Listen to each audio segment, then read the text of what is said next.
Hello, I'm Rochelle, and this is episode 118 of the Genuine REALTOR Show, which airs every Friday. This is a story about a friend who didn't know how to protect herself when buying an investment property.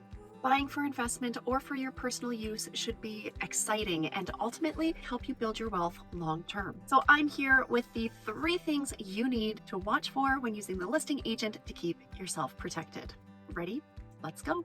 One of my teammates reached out this week with pure excitement because she was in the process of trying to buy her first investment property. Anxious to hear how she made out, I followed up only to find out that she wasted not only her time, but also her money on a home that was nothing like what she expected.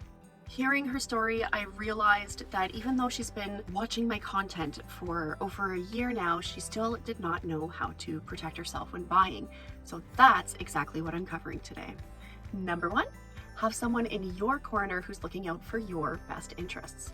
When a realtor has a listing, they are contractually bound to protect the best interests of the seller. Until such a time as you sign a buyer representation agreement, the realtor will be looking out for their seller. Prior to signing a BRA, anything you say can be used against you, and the limitations often outweigh the benefits. Once you sign the BRA, you become a client of the realtor and they can no longer divulge information like that to the seller. But by this point, they already know what you want to pay, what you're qualified for, your true reason for moving, etc. They have likely already told the seller their thoughts and shared your story with them. Essentially, you know nothing about the sellers and the sellers know everything about you.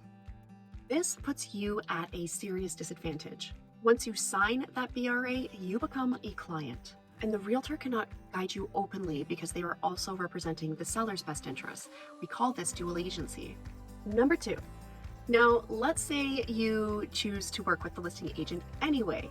Don't sign the BRA without knowing what's in it and how to protect yourself. Now I've got the 3 things you really need to pay attention to, so listen close. You're going to want to look for the compensation to the realtor, length of the contract, and the geographic limitations of the contract. The compensation is how much you could be responsible for paying the realtor if they can't collect directly from the seller. Essentially, if there's any discrepancy, you would pay the difference between what the seller agreed to pay and what's written into the BRA contract. I do want to clarify that when you are working with a realtor who is dedicating their time and their house hunting with you, and they're offering you their expertise in the process of buying, it's common to see 1 to 2.5% written in the buyer representation agreement. But since you're using the listing agent, it should say 0% or as indicated on the MLS.